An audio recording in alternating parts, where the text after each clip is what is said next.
There are plenty of things to do and places to see in this beautiful country, more than most will ever get to do in one lifetime. But if you want to get the most out of life and be as happy as possible, it's a lot better to be an active participant and not bound by worrisome limitations. I'm talking about quality of life, the one thing all people have in common. We are all born into this world. We age, going through various stages of life, and ultimately we grow old and move on. We don't know how long we have, and that's why it's important to look ahead. I see all sorts of self-help books, courses, and videos. Have a great career. Be a better person, spouse, or parent. Be set in retirement. Plan ahead for your funeral. And yes, there's numerous instructions, even entire industries for physical fitness. Sadly, we tend to take our health for granted when we're young. We're not very good at planning ahead in that respect. I'm guilty of that. We all are. So this video is more of a testament, a cautionary tale to the young, and hopefully motivation for the not so young. I'm 61, and this is my take on living your best years.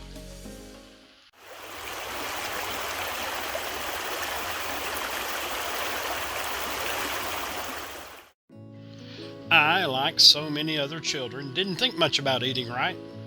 Mother would do her best to make sure we had a healthy diet, but it wasn't popular with me. Sure, I would bear some of the horrid tasting greens and stuff she tried to get me to eat, but if I didn't like it, well, it didn't get eaten very often or in very small amounts. I had an insatiable sweet tooth which would haunt me the rest of my life. I was mostly active. It was a time before PlayStations and the computer, but it didn't outweigh my urge for sweets, particularly chocolate. So I became obese, fat, a porker. I was in the marching band, did a few other things which kept me from becoming morbidly obese, but it just held the worst of it at bay. I came of age in the late 70s, the age of Rocky movies. That inspired me to join a gym and take up a little boxing. That lasted a few years, but then I got lazy, gave up boxing, and the trips to the gym became fewer. I think lazy is the key word here. I have to admit, I've been blessed with pretty good health throughout my life. Other than a couple of childhood surgeries and a few broken bones, I've been lucky enough to avoid many severe illnesses. Just an occasional bout of the flu. Weight would come and go, not out of conscious effort on my part. And by the time I was 50, I was feeling healthier than I had in my 30s and 40s. But I was still big, overweight. One thing I remember lamenting over was when I worked out as a youth. I never could get rid of those pesky love handles, never could get the physique I was looking for. I resigned myself to the fact I would probably always have them, and used that as an excuse to stay lazy and unconcerned. Things changed in 2017. I was 56 and my knee started giving me problems, or I thought it was my knee. Finally, after bearing it for over a year until I couldn't stand it anymore, I started taking action. After a few trips to the doctor, numerous pain med prescriptions, and unrevealing x-rays, one doctor had a brilliant idea to x-ray my hip. He had a hunch, judging by the way I was sitting. Turns out it was my hip, and it was in really bad shape. So bad that they couldn't even give me cortisone shots to ease the pain. Didn't make a lot of sense to me then. How could my knee be hurting so much when it was my hip causing the problem? I couldn't argue with the x-rays. The knee was fine, but that hip was hopeless. So we scheduled a hip replacement surgery. And that's when another problem presented itself. A couple of weeks before the hip surgery, we discovered an abnormal EKG reading in my heart during a pre-op examination. The surgery was off till I took care of that issue. It completely took me by surprise, but there it was for me to deal with. After a heart catheter procedure, it was determined I would need surgery for a triple bypass. It seems all that extra weight I'd been packing for all those years, along with being on my feet constantly for my job, had worn out my hip and took its toll on my arteries. 2019 was a long year, aged me considerably. Stress and pain on a constant basis will do that to you.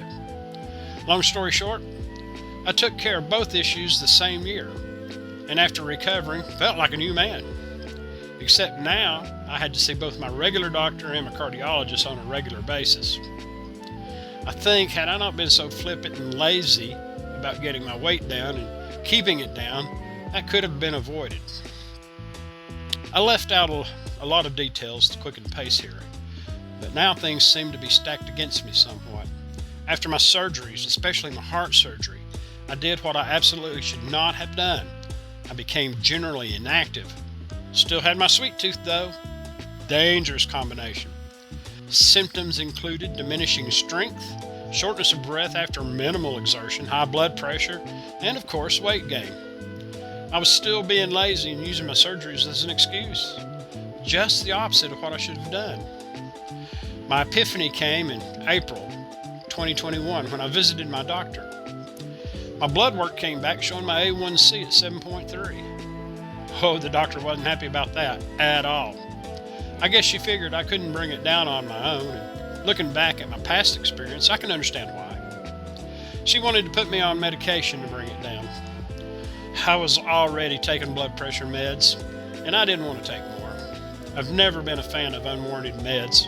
I've seen it destroy too many lives. So I made a deal with her to let me try and get it under control through dieting. If that didn't work out, I would agree to medicine. She agreed and gave me a few guidelines. Things were serious now, even more serious in my mind than the 2 surgeries I had just completed. The epiphany was, unless I stopped being lazy and took action, I was going to be a slave to medication for the rest of my life, and it probably wasn't going to be a good life. I knew what I had to do. I had to cut out most all sugars, the obstacle in my mind, and most of the carbohydrates in my diet. And I just had 3 months to show results. I wasted no time. Sweet tea, gone. My love affair with snack cakes, over. Foods rich in carbs had to be greatly reduced as well. What happened was I found substitutes for cravings like the occasional banana and peanut butter. Now, I tried some keto diets, but most of them were atrocious. A sensible diet, however, was proving to be not as difficult as I imagined it would be. 3 months later, we checked my blood work. My A1C was down to 5.9, and I had dropped 20 pounds. My doctor was ecstatic, as was I, and I couldn't help but be proud of what I had done. The mission was accomplished. This proved to me that I could do anything I set my mind to. Now, I wanted to keep going, and my next phase would include a continuation of the diet, plus working out to regain my strength, endurance, and fitness. After a mild bout with COVID and following all the isolation protocols, I joined a gym in October of 2021. I started with a 3-day-a-week regimen and light weights to regain strength and endurance. Let me tell you, everything was hard in the beginning. Everything was out of my comfort zone. But that changed as I did more and more. Let's take a look at some of the routines I do.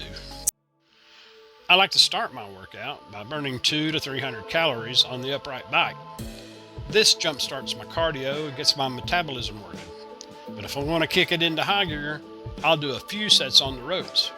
That usually gets me sweating pretty good. Then I'll do various routines to work on the upper body, and then the lower body and core.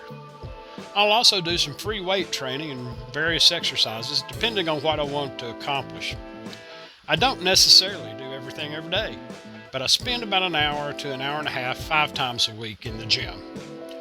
The results have been just short of phenomenal for me. Weights were increased and exercises varied for different targets. Now I'm up to 5 days a week, and the journey continues. I did add a few pounds, but I'm pretty sure it was muscle mass and not fat. I found it odd that my recommended calorie intake was almost doubled what I'd been doing. I kind of meet that in the middle. I'll find out how much progress I've made in April when I measure all my fitness stats and compare them to my original baseline stats. It has been a rough journey to get where I am today, but it has also been an enlightening and rewarding one as well. I look forward to my remaining days being full, fun, and rich. I've learned through my mistakes, my neglect, my sheer laziness, to plan ahead for your future health just as vigorously as you plan for your 401k. It all starts when we're young. If you're not fit, get fit. Stay fit. Don't stop. I'm not saying you have to be the perfect specimen. Fitness is different for everybody. If you're not so young, get fit. It's only too late if you're dead. And it's really too late. I've seen through my experiences the failures and follies. I've also seen what you can do even against seemingly impossible odds. This is not about body shaming. It's about looking out for yourself down the road. It's about deciding how you want to spend what should be your best years. After you've put in your work hours, after you've perhaps raised your family, there's more to life than just being alive, breathing in and out. There are phenomenal experiences just waiting for us all. I hope my testament can touch some of you in a positive manner, and I hope you reward yourself with good health as I've been allowed to do. Thank you, folks.